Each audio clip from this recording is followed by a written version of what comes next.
Bienvenido a esta su casa, doctor Gustavo Reyes Terán.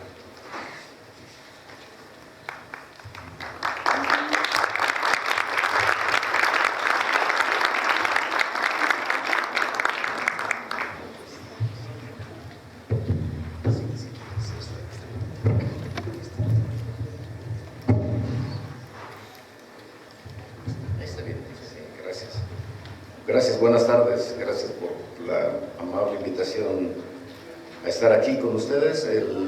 Gracias en particular al doctor Alejandro Ruiz Argüelles, que me invitó a este honor de compartir este podium con tan distinguidos colegas, de acuerdo al programa. Y la verdad es la primera vez que voy a hablar del tema carga viral tal cual, así como lo plantearon. Voy a tratar de hablar un poquito más de lo que es la infección por el virus de la inmunodeficiencia humana, sobre todo lo que actualmente está de moda, la parte de curación, en donde la carga viral es muy importante. ¿Cómo hago? ¿Le voy diciendo? Ok, gracias.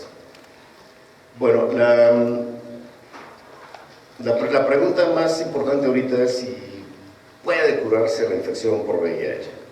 Hay dos hechos importantes, quizá tres casos, donde aparentemente se ha curado la infección. El paciente Berlín es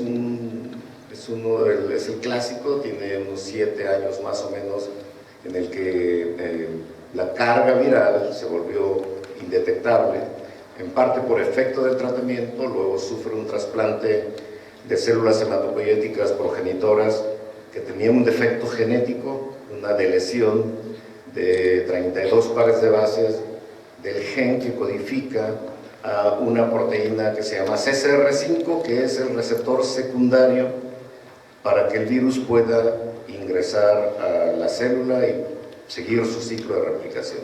Entonces, con este defecto genético, en ese trasplante de médula ósea, por llamarlo de la forma más coloquial, el virus no pudo propagarse una vez que el injerto el quimerismo fue perfecto, y esta persona, una vez que se le suspendieron los fármacos antirretrovirales que específicamente actúan contra el VIH, la carga viral nunca rebotó, se mantuvo indetectable y nunca rebotó. En los últimos 3-4 años han tratado de buscar al virus en todos lados, en todos los tejidos. El virus tiene un particular tropismo y una particular residencia por los tejidos linfoides, y es el tejido linfoide asociado al intestino delgado, quizá el más importante, y además donde se encuentra la mayor cantidad de linfocitos T, contrario a lo que pudieran pensar. En la sangre periférica solamente hay un 3-4% de linfocitos T, y en todo el tejido intestinal, el tejido linfoide intestinal, está por lo menos el 40%, algunos dicen que el 60% de los linfocitos. Es importante desde el punto de vista del sistema inmune, como lo es importante también desde el punto de vista virológico. De la misma manera, la carga viral que se mide en el plasma, el componente no celular de la sangre, no representa quizá más del 2 o el 3% de la carga viral corporal total. Y esto también se debe a que el virus permanece en las células, en reservorios de células, y por tanto es difícil que se pueda medir con esa ventana que es una punción venosa. Sin embargo, la carga viral es fundamental para muchas cosas, como veremos en las siguientes diapositivas. Bueno, con base en esos casos en los que aparentemente se ha curado el VIH, actualmente la ciencia trata de recapitularlos y desarrollar estrategias con base en ello para tratar de generalizar la observación que se hizo en el paciente Berlín y las dos niñas que desde recién nacidas les administraron tratamiento antirretroviral a las horas de haber nacido, y que aparentemente también no tienen o no se les identifica el virus por ninguno de los lados. En el paciente Berlín, les decía que en los últimos 3 a 5 años han intentado encontrar al virus en tejido linfoide asociado al intestino y en otros sitios, incluyendo líquido cefalorraquídeo, funciones de médula ósea, etc., y no han podido encontrar al virus de la inmunodeficiencia humana. Bien, como introducción, solamente para situarnos en el contexto de un problema de salud pública que representa la infección por VIH y el síndrome de inmunodeficiencia adquirida, que no es más que su etapa final de la infección si no se recibe tratamiento antirretroviral. Más de 70 millones de personas se han infectado en el mundo hasta diciembre de 2012, 36 millones de muertes totales en el periodo desde el 5 de junio de 1981 en que se describió oficialmente al menos el primer caso de SIDA en el mundo. Unos 35 millones de personas viven con el VIH, la gran mayoría en el mundo subdesarrollado. 1.6 muertes hubo solamente en 2012, hubo 2.3 millones de nuevas infecciones en 2012. Pero esas muertes son 30% menores que en 2005, que fue el pico de mortalidad por VIH en el mundo. Y con respecto a las nuevas infecciones, hubo en el 2012 un 33% menos desde 2001, que fue el pico de nuevas infecciones, cuando eran más de 3 millones de infecciones en el mundo por año. Pero aún hay problemas, 63% de la población que requiere el tratamiento antirretroviral, cuyo objetivo es mantener la carga viral indetectable, por debajo de los límites de detección que los instrumentos con que contamos en los laboratorios tienen para poder determinar la carga viral en la sangre periférica. Bien. En estos más de 30 años se han desarrollado unos 25 diferentes fármacos y por tanto muchas combinaciones viables que en un paciente motivado y con acceso al tratamiento puede controlar indefinidamente al VIH, eliminando el riesgo de SIDA. Y cuando digo indefinidamente me refiero no a meses como se medía la supervivencia en la década de los 80 y a principios de los 90, sino a décadas realmente. Siguiente.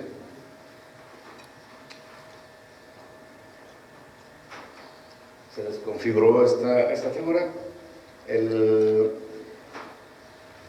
Lo que aquí se trata de decir es que si dividiéramos la etapa pre-tratamiento antirretroviral con varias etapas post-tratamiento antirretroviral, uno vería que en la era pre-tratamiento antirretroviral, el promedio de supervivencia de una persona de 25 años, recientemente diagnosticada con la infección y recientemente infectada también, vivía solamente meses, cuando mucho, 3, 4 años, cuando mucho. Actualmente, en la primera etapa del tratamiento antirretroviral, que fue desde 1996 al año 2000 aproximadamente, esto se incrementó unos 11 a 12 años más o menos. En la nueva etapa, en la última etapa, contando hasta ahora, el tratamiento antirretroviral, con nuevos fármacos, con menos efectos adversos, es capaz de que esa persona de 25 años, si está recientemente infectada y recientemente identificada con la infección y se inicia tratamiento antirretroviral, podrá vivir en promedio 40 a 50 años más. Es decir, su promedio de vida sería como muy cercano a lo que es lo que tiene una persona sin la infección por el virus de la inmunodeficiencia humana. Pero aún así, tiene entre 5 a 10, quizá 8 a 10 años menos de supervivencia comparado con las personas que no tienen el virus de la inmunodeficiencia humana.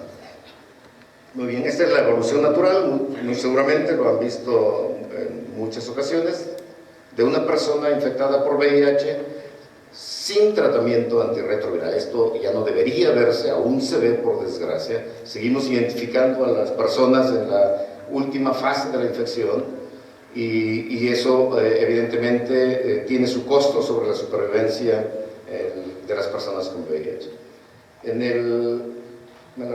En rojo ven lo que pasa con la concentración de virus en el plasma de una persona con VIH, y esa es justamente la carga viral.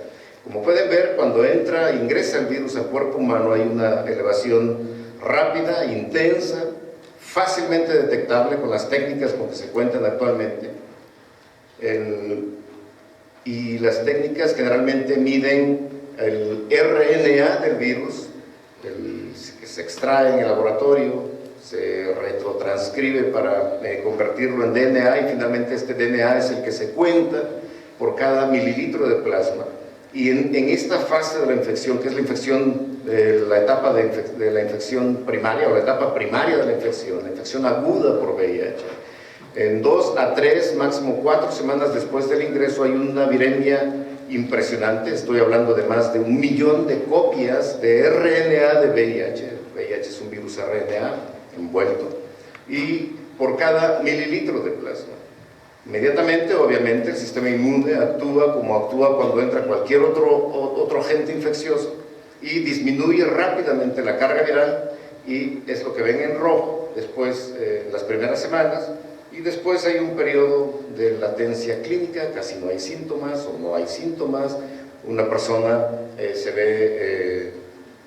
no se ve enferma, y pasan muchos años, entre 1 y 15 años, en el que la carga viral nuevamente, en rojo, se incrementa. Todo esto en el contexto de un sistema inmune que sufre el primer embate del virus, tiene una disminución, después trata de regresar a su valor normal, generalmente nunca llega al valor normal, y después hay un descenso lento, paulatino, pero inexorable si no se tiene tratamiento antirretroviral, y que marca la inmunodeficiencia, que finalmente es el factor más importante para que las infecciones oportunistas, que a una persona con una competencia inmunológica no podría enfermar, ocurre en una persona que tiene una inmunodeficiencia, que el umbral es 200 células TSD4 positivas.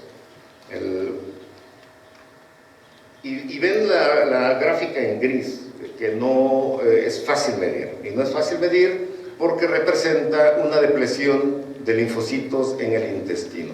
Inmediatamente después de que entra el virus hay una depresión enorme, como del 80% por lo menos, del todo el pool de linfocitos que se encuentra en el tejido linfoide. Hay un intento de recuperación, pero es mínima, y aún con tratamiento antirretroviral es difícil que estos linfocitos del intestino se recuperen, y ese es uno de los factores más importantes hoy en día para hablar de para impedir que el virus se cure, a pesar de que se puede controlar perfectamente bien con el tratamiento antirretroviral. Es difícil pensar que un virus completamente controlado no pueda ser eliminado, erradicado del organismo humano. Muy bien, de los marcadores de progresión y los mensajes clave, y ya me adelanté dándoles algunos, es el número de células TCD4 positivas, estratifica el riesgo y aún guían las decisiones clínicas sobre el inicio de la profilaxis y el escrutinio de infecciones oportunistas. El número de estas células es aún necesario para guiar el inicio del tratamiento en ciertas situaciones clínicas.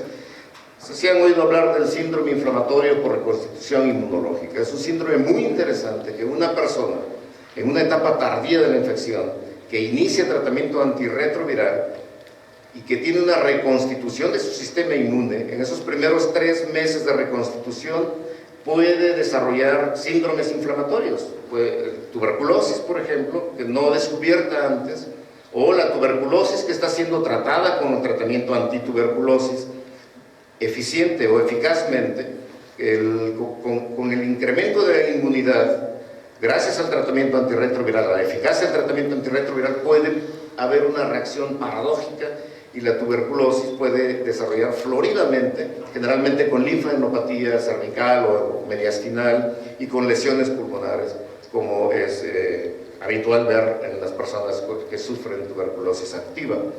Este síndrome, los CD4 aquí son importantes para decir, Es importante tratar cuanto antes a ese enfermo, o si tienen menos de 100 o menos de 50 células TCD4 positivas, o si tienen entre 100 a 350 o hasta 500 linfocitos T, puede esperar para iniciar el tratamiento antirretroviral. Quizás sea una de las muy pocas indicaciones en que los CD4 marcan todavía el inicio del tratamiento antirretroviral. Y la carga viral es una herramienta mucho más confiable para vigilar la adherencia y la eficacia al tratamiento antirretroviral. Bueno, ¿qué es la carga viral? Es la detección por medio de la amplificación de las secuencias de ácidos nucleicos del RNA o ARN del virus de la inmunodeficiencia humana. El virus es un virus que como ácido nucleico tiene ARN, tiene dos copias, lo ven en el centro donde está marcando la flecha, y lo que hace el laboratorio es extraer primero ese RNA, tiene que convertirlo en DNA, y lo hace gracias a la propia enzima que cuentan la familia de los retrovirus, el ADNA, y entonces poder amplificar y contar más fácilmente cuántas copias y deducir cuántas copias de RNA hay por cada mililitro de plasma.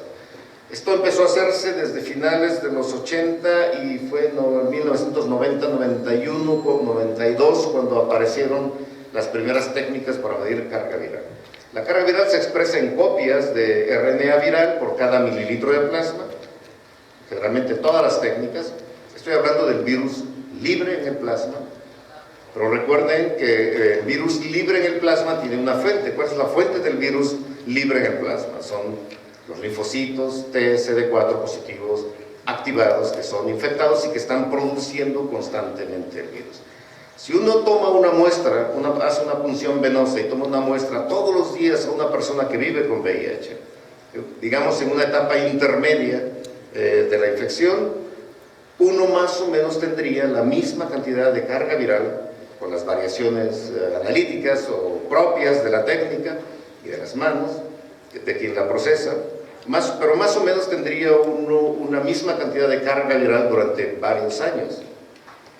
Eso no denota exactamente qué es lo que está ocurriendo en el cuerpo humano.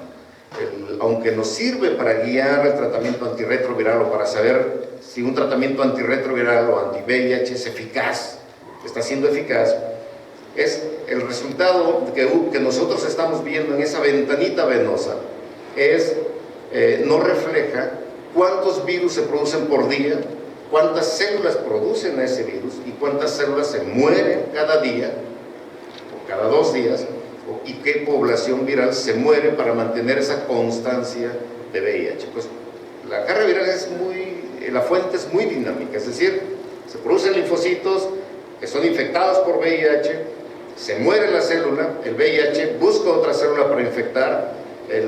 La vida media de los virus es muy corta, de horas. La vida media de las células es muy corta, de estas células infectadas por VIH es muy corta, no más de 1 a 2 días, y por tanto el recambio celular ocurre rápidamente, y el recambio viral ocurre rápidamente, tan rápidamente como en 2 a 3 días hay un cambio completo de virus, completo de células.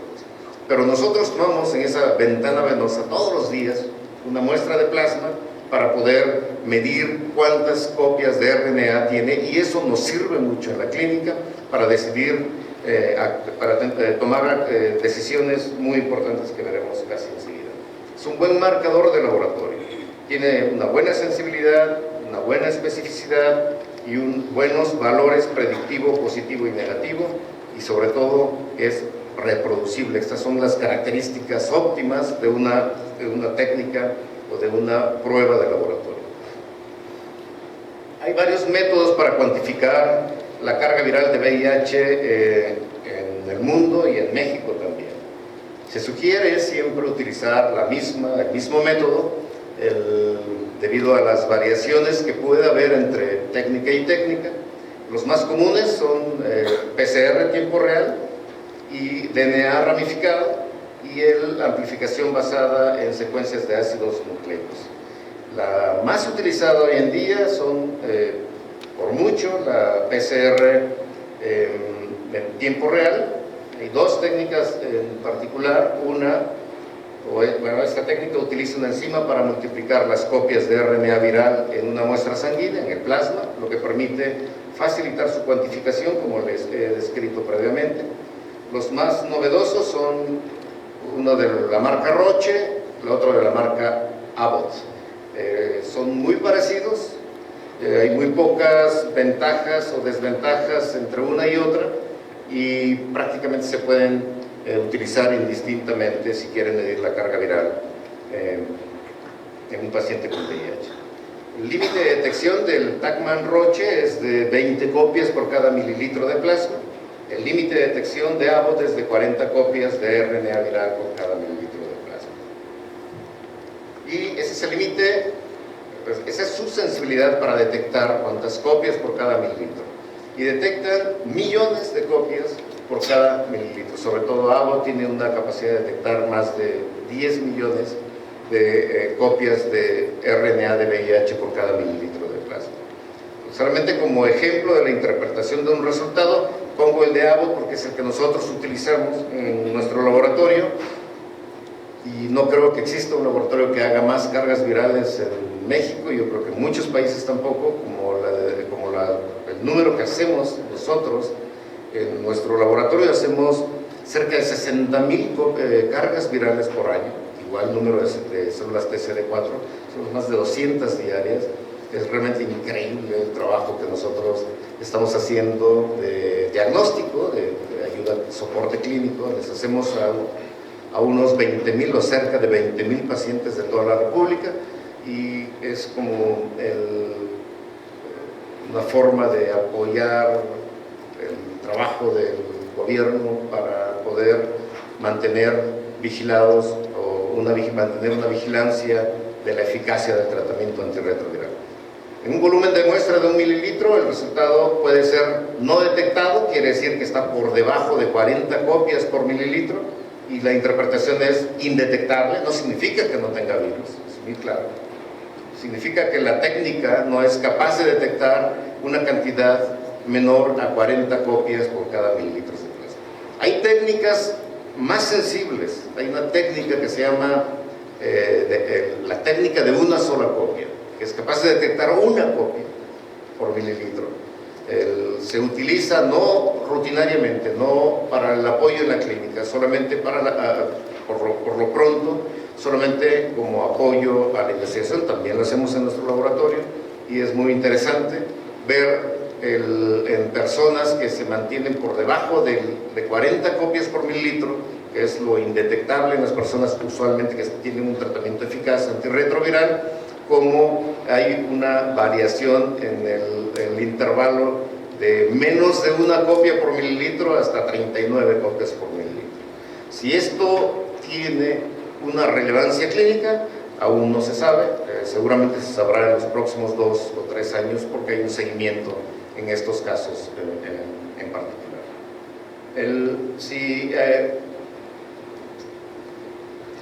Si tiene menos de 40 copias, puede detectar que tenga menos de 40 copias, o puede no detectar cuántas copias tiene por debajo de 40. Eso lo hacen las técnicas, no se da el valor. Es decir, puedo detectar 35 copias o 38 copias por mililitro, pero no se debe dar así el resultado a los clínicos o a los médicos o a los pacientes, debido a que la sensibilidad cambia por debajo justamente de ese límite de 40 de detección. Cuando está por encima de 40 copias es detectable, y se da el número de copias por mililitro o el logaritmo por mililitro, y el límite de detección son 7, el logaritmo son 10 millones, más 10 millones de copias por mililitro. Siguiente. ¿Qué mide la carga viral? Mide la concentración de virus, usualmente en el plasma, no exclusivamente, se puede medir en tejidos también. Es una tecnología relativamente nueva que individualiza la atención clínica. Es utilizada también en otras infecciones virales. Habrán oído también las cargas virales de hepatitis B, por ejemplo, cargas virales del virus de la hepatitis C, por ejemplo, pero también hay carga viral de citomegalovirus, carga viral de virus herpes humano tipo 8 asociado a sarcoma de Kaposi o enfermedad de Castleman, o o la carga viral del virus Epstein-Barr, muy importante en el contexto del linfoma con VIH. Interesante, no quiero profundizar en qué tan interesante, pero puede ser importante, puede ser relevante desde el punto de vista clínico, medir carga viral en los linfomas, al menos con VIH, y muy probablemente en otras poblaciones también. Todas estas cargas virales las hacemos también en nuestro laboratorio. Su margen de error puede ser hasta 3 veces, es decir, 30.000 copias podría estar entre 10.000 y 90.000. Esto, que es más o menos 0.5 logaritmo, se ha logrado reducir a 0.3 logaritmo. Es importante que el clínico lo considere en el momento de tomar decisiones. Y también es por ello importante que si hay un seguimiento con una técnica, se continúe el seguimiento con la misma técnica en cada paciente. Es la prueba más importante de los pacientes que reciben tratamiento antirretroviral, y veremos por qué. ¿Para qué se realizan estas pruebas de carga viral? Para dar seguimiento a la infección por VIH y vigilar los cambios que ocurren antes de recibir el tratamiento, por si no hay criterios de inicio de tratamiento, o después de haber iniciado tratamiento antirretroviral, para verificar la eficacia del tratamiento antirretroviral. Para identificar parámetros clínicos que indican el inicio del tratamiento antirretroviral, para identificar grupos selectos de personas que controlan el VIH. Quizá hayan oído hablar de los controladores de élite del VIH, que tienen carga viral indetectable, completamente indetectable, aún teniendo la infección por el VIH, y se asume que estas personas podrían vivir sin tratamiento antirretroviral, no requieren tratamiento antirretroviral durante muchas décadas, quizá no se mueran por VIH y quizá nunca requieran el tratamiento antirretroviral. Para vigilar la eficacia del tratamiento, que es quizá uno de los más importantes, y algunas veces también para el diagnóstico. Siguiente. ¿Puede poner todas de una vez de esta diapositiva? Muy bien. ¿Qué pasa en el periodo de la infección primaria por VIH? Cuando entra el VIH al organismo humano, hay un incremento, como les decía, rápido, intenso, que puede ser de millones de copias, y una respuesta inmune inmediata, y puede haber varios escenarios en este punto de equilibrio. En las células que producen virus se mueren, los virus que se mueren y que se vuelven a producir. Finalmente, lo que la carga viral en el plasma denota es, si está muy elevada, cuando pasa este periodo de la infección primaria, que generalmente dura 6 a 9 meses máximo, y entonces ya se estabiliza la carga viral durante muchos años. Si queda muy alta, estoy hablando no de decenas de copias, sino más bien decenas de miles de copias por cada mililitro, la evolución muy probablemente sea rápida. Si queda como queda en el más del 85% de los casos, que queda entre 10.000 y 50.000 copias por cada mililitro, esa persona evolucionará al síndrome de inmunodeficiencia adquirida, si no recibe tratamiento antirretroviral, en un promedio de 7 a 11 años más o menos. Si queda más baja la carga viral, y con más baja quiero decir entre 40 copias y 2.000 copias, la evolución de esa persona al síndrome de inmunodeficiencia adquirida, si no recibe tratamiento antirretroviral, va a ser mucho más lenta, quizá de algunas décadas. Y los controladores de élite, que por desgracia forman solamente 0.3% de la población que se infecta, la carga viral queda indetectable en los primeros meses después de que el virus ha ingresado al cuerpo humano. Siguiente. Y todo esto nos ha permitido hacer clasificaciones comparados a los primates no humanos, que es donde mucho se ha estudiado la infección por VIH,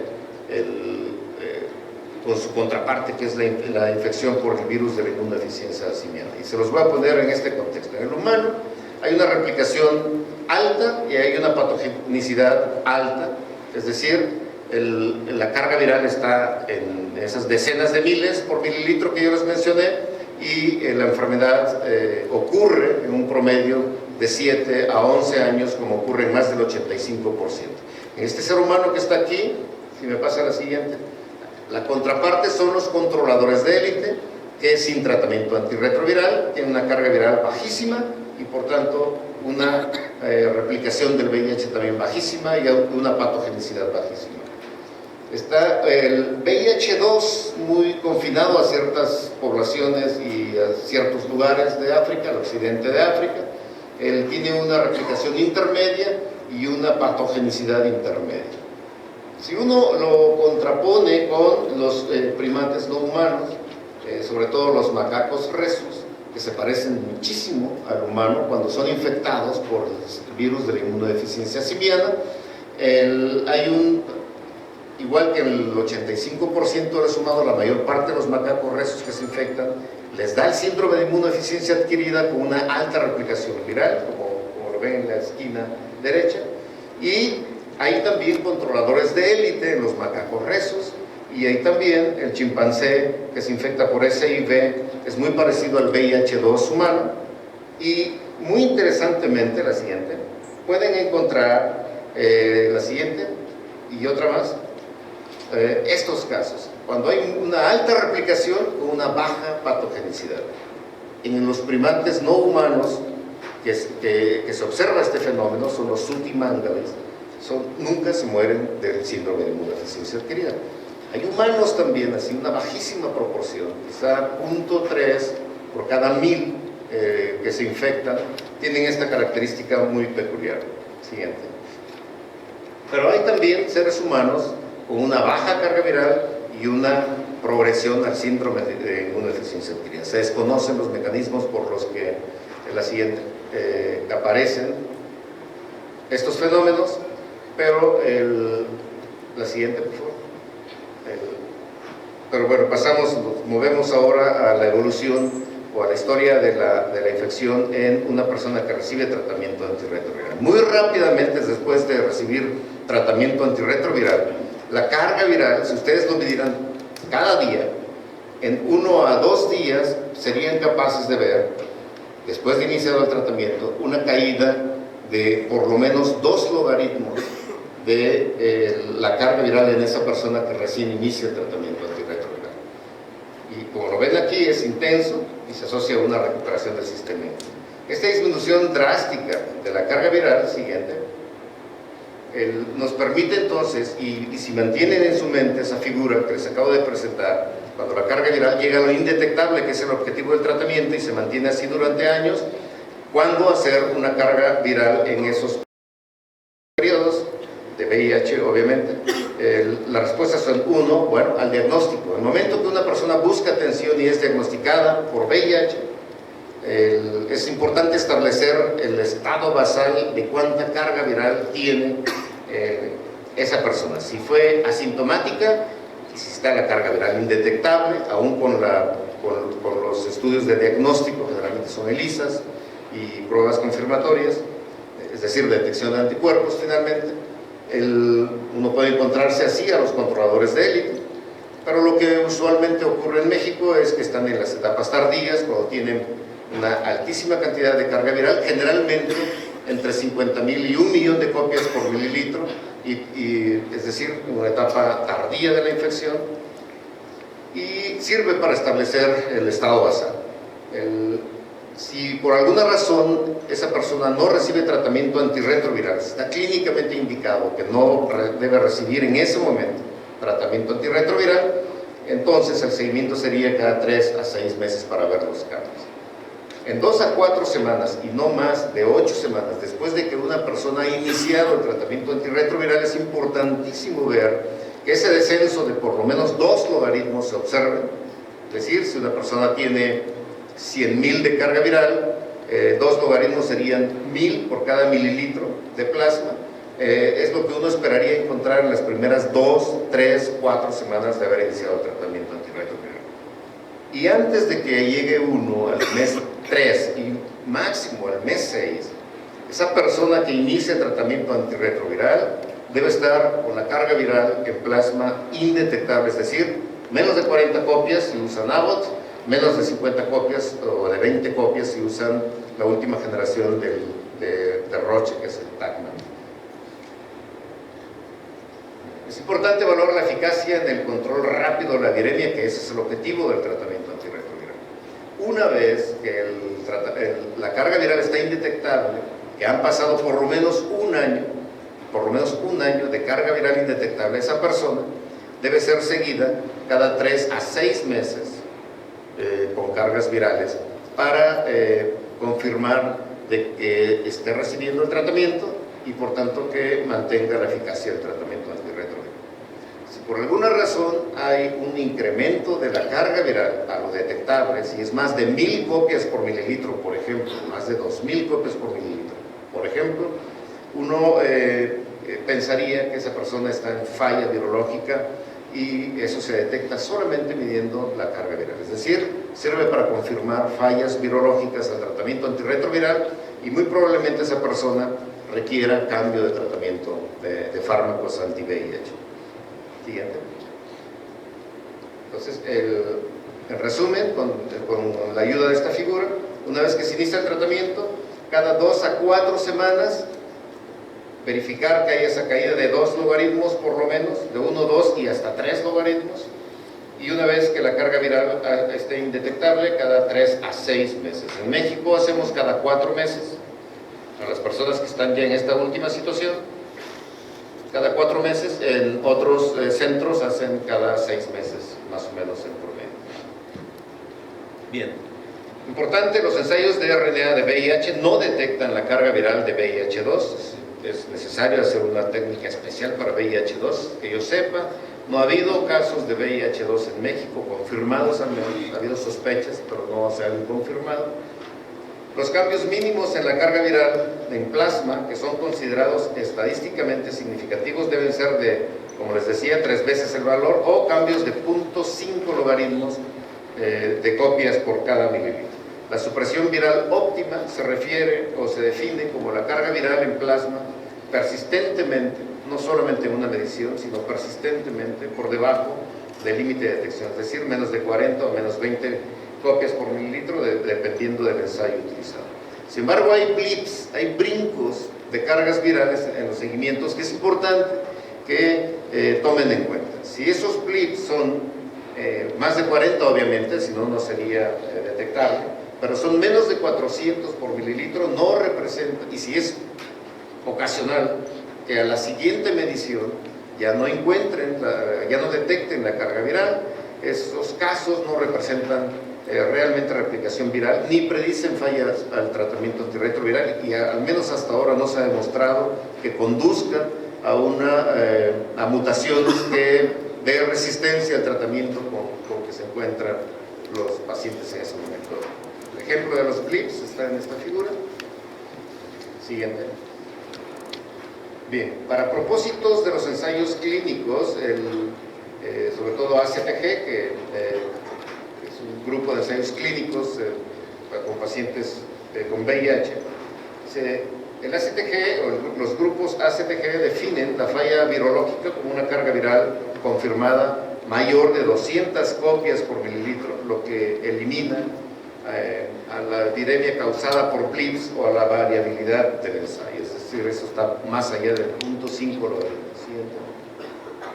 Y lo que ocurre si uno interrumpe el tratamiento o si ocurre una falla virológica es lo que ven en esta figura, un incremento de la carga viral fácilmente detectable. La franja azul que está hasta abajo indica los límites, el límite de detección, la parte de arriba, y toda la franja es este mar de no detección del VIH. En pacientes con respuesta subóptima es importante evaluar otros factores además de la carga viral plasmática. Obviamente, y es la causa más importante de falla virológica, la adherencia al tratamiento antirretroviral o una farmacología alterada o interacción de fármacos. Si el paciente recibe tratamiento antituberculosis y por alguna razón recibe fármacos inhibidores de la enzima proteasa del VIH, Es bien conocido el hecho de que la interacción es brutal y las concentraciones del fármaco anti-VIH, en este caso el inhibidor de proteasa, se cae a un 20 o menos, incluso por ciento, 20-30%, debido al efecto de rifampicina sobre el complejo del citocromo P450, específicamente CYP3A4, la enzima CYP3A4. Entonces la interacción de fármacos es importante considerarlo, la farmacología alterada por tanto y la adherencia al tratamiento. Sí, en los últimos 30 años el objetivo ha sido inhibir la replicación del VIH y esa replicación se mide solamente con la carga viral. El objetivo final es prevenir el síndrome, mejorar la calidad de vida de los enfermos y prolongar la supervivencia. Estos son los fármacos disponibles hoy en día. Son más de 25 fármacos diferentes, divididos en 6 clases. En los inhibidores de la transcriptasa inversa, que son análogos de nucleósidos, la primera a la izquierda. La segunda son los inhibidores de transcriptasa inversa no análogos de nucleósidos. Los inhibidores de integrasa, que son los más recientemente introducidos. Los inhibidores de la enzima proteasa, inhibidores de la fusión y los antagonistas de correceptores, correceptor CCR5 que les hablé en un principio del paciente con el defecto genético que le permitió quizá eliminar o erradicar el VIH de su organismo. Es importante, de más de 70 millones de infecciones acumuladas y de los más de 35 millones que viven con VIH, solamente una persona curada, casi demostrada, y quizá 3 con las 2 niñas que también parecen haberse curado con la infección. No sé si lo puedo dejar aquí, pero me gustaría que hubiera preguntas y con mucho gusto yo trataré de responderlas. Gracias, profesor.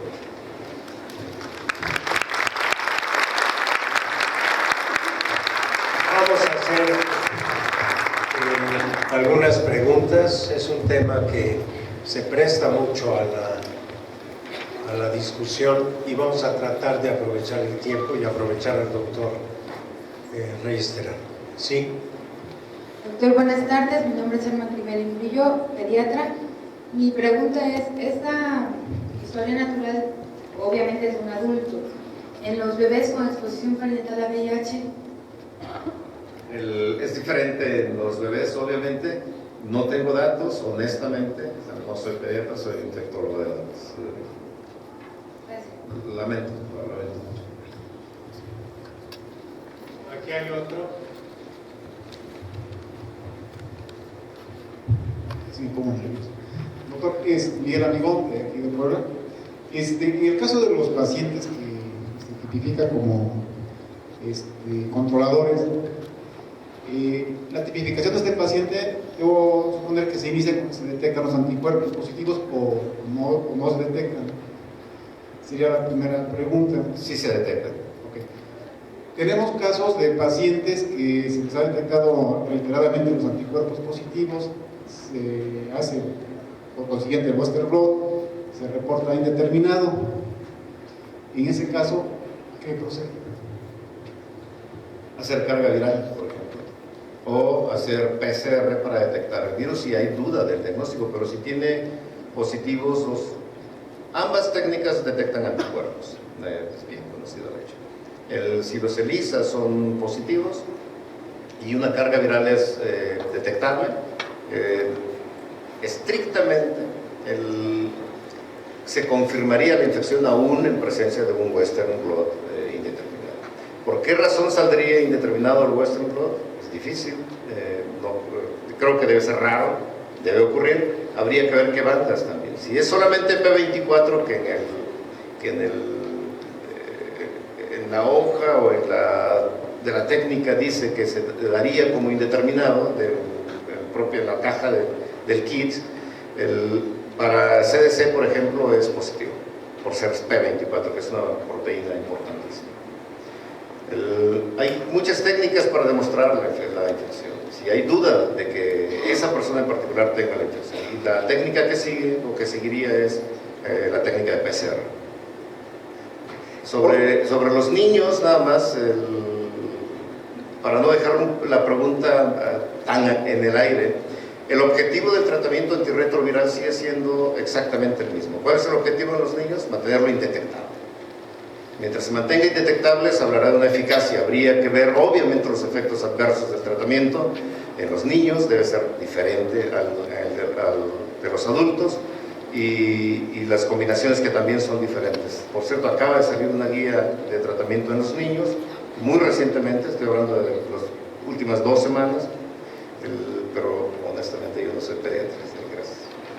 Y finalmente, paciente con antecedentes de pareja positiva, confirmada, siempre sale negativo a sus pruebas, tanto de anticuerpos. Las discordantes. Exactamente. O sea, una pareja positiva o una pareja negativa. Sí, sucede muy a menudo. La P25, ¿cuál es la que? Si esta persona tiene infección por VIH, pero está indetectable con el tratamiento antirretroviral, la probabilidad de transmitir a su pareja, aunque no usen condones, es mínima. Hay una reducción de más del 90% de la probabilidad de transmitir la infección a su pareja. No, parece que en ese centro son pacientes vírgenes, no sabían. Pero lo curioso es que la pareja no se detecta por ninguna de las pruebas habituales. Incluso la P25 es la P24. P25 para algunos laboratorios, técnicas diferentes, pero es P24 realmente. Y una pregunta de curiosidad, doctor. Para el estudio de los linfo, del intestino, de los ganglios intestinales, en un paciente común y corriente, ¿cómo se haría? ¿Es como lisiviado? ¿Cómo sería eso? Se realiza. Los últimos centímetros del intestino delgado es la región que se llama el ilio, y se puede llegar con colonoscopios. Hay fotografías muy bonitas de cómo se ven las placas de Peyer. No son ganglios linfáticos, ese es el tejido linfoide asociado al intestino.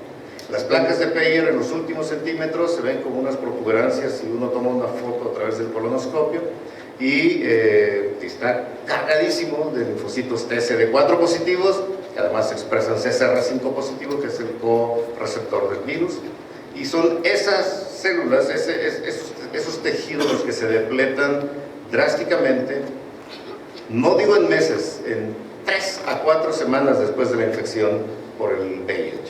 Entonces se depletan completamente y su recuperación es difícil. ¿Cómo se ha logrado ver esto? Obviamente tomando una biopsia del tejido linfoide. También hay biopsias de la mucosa rectal, se comparan incluso en diferentes sitios, pero ahí en el tejido linfoide asociado al intestino es donde hay esta depresión que se mostró. Gracias, doctor. La última. Dos más. Doctor, buenas tardes. Mi nombre es Mayra Díaz Juárez, nutrióloga. Mi pregunta por los 3 casos que decía que aparentemente estaban curados, ¿hubo alguna característica en particular o especial en la que se dieron cuenta que estos 3 pacientes tenían algo específicamente que los hizo que esa carga viral bajara? El caso de las 2 niñas,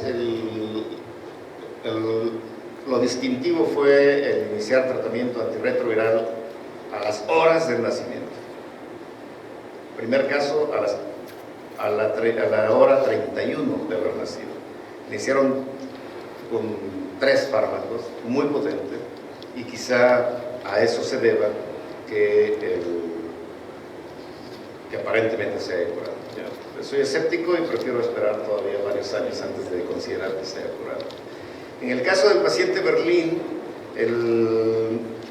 las hipótesis son, la más importante, del defecto genético del trasplante que recibió, del donador, que son la deleción de 32 pares de bases del gen que codifica para el correceptor del virus. Y al repoblarse el receptor, en este caso el paciente, que se lo hicieron porque había tenido leucemia aguda mieloide, si mal no recuerdo,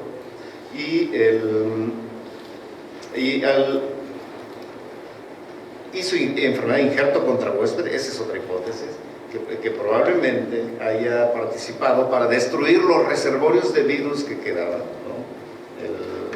en la reacción de injerto contra el hospedero. Y el tercero, de que él estuvo recibiendo tratamiento antirretroviral y mantuvo siempre una carga viral indetectable durante todo el proceso, incluyendo todas las fases del trasplante. Pero hay otro factor más de los regímenes de acondicionamiento que recibió, muy importante, fueron realmente duros y que probablemente haya abatido una cantidad enorme de células infectadas. Entonces, ¿en qué extensión cada uno de estos 4 o 5 factores jugó un papel? Difícil decirlo y difícil también replicarlo. Después del paciente Berlín hubo 2 casos, les llamaron los pacientes de Boston. Yo tuve un caso también, muy parecido al de los pacientes de Boston, que habían tenido leucemia, un linfoma no Hodgkin, uno de Hodgkin, otro. Finalmente recibieron casi todo lo que recibió el paciente Berlín y llegaron al trasplante de células hematopoyéticas progenitoras. No con el defecto genético, sino parcial. El Berlín era homocigoto, en estos 2 eran heterocigoto, y cuando se asumía, pasaron 8 meses en uno de ellos en que no rebotaba el virus y no se encontraba el virus por ningún lado. En un congreso el año pasado en Kuala Lumpur, un congreso internacional de VIH-Sida, lo dieron como probables curadas. Y regresando del congreso, esto fue apenas en septiembre, no, en octubre del año pasado, uno, y en noviembre del año pasado el otro, el virus rebotó impresionantemente, como si volviera a entrar al cuerpo.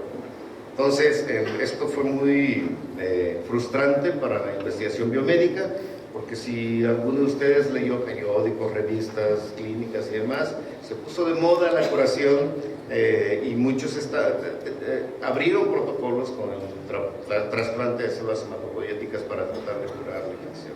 Y la verdad no parece ser el camino para erradicar. Finalmente, la última pregunta.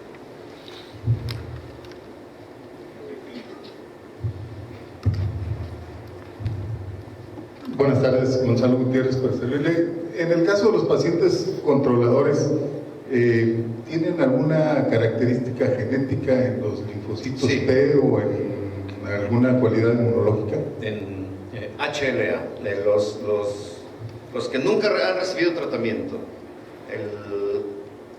tienen 2 alelos, sobre todo uno en particular, HLA-B57, que es raro para nuestra desgracia. En México, menos del 1% de la población mexicana tiene el alelo HLA-B57, y en los caucásicos es más incrementado.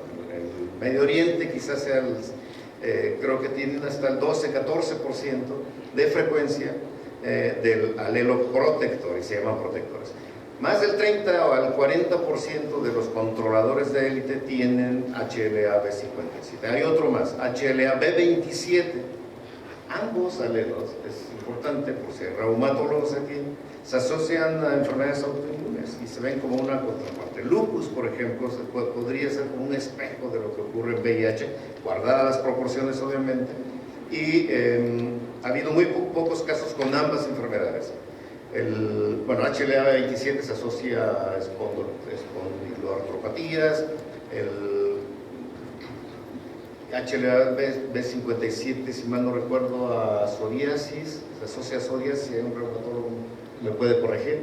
Y en México, haciendo nosotros el estudio más grande de determinación de las frecuencias alélicas para tratar de buscar estos genes, estos alelos protectores, encontramos una bajísima frecuencia de ellos, pero una alta frecuencia de B3902 asociados al control de la replicación viral en personas sin tratamiento antirretroviral. Entonces, probablemente HLA-B3902 sea un factor protector en nuestra población, y tenemos controladores de élite con este marcador. Y así como hay alelos protectores, hay también alelos de riesgo. B35, por ejemplo, invariablemente o casi invariablemente se asocia a una progresión muy rápida de la infección. Pero regresando a la pregunta, más del 30-40% de los controladores tienen un marcador genético que quizá predispongas al control de la infección. Y debe haber más que no se han descubierto. Gracias. Muchas gracias, doctor Gustavo Reyes.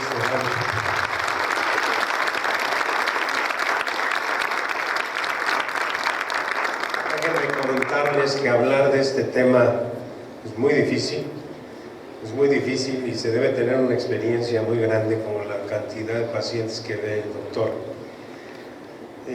Si bien no ve niños, esto creo que es extrapolar las edades para poder hacer los manejos integrales. Y esto de las guías que mencionas, creo que todos la debemos consultar para poder tener esto.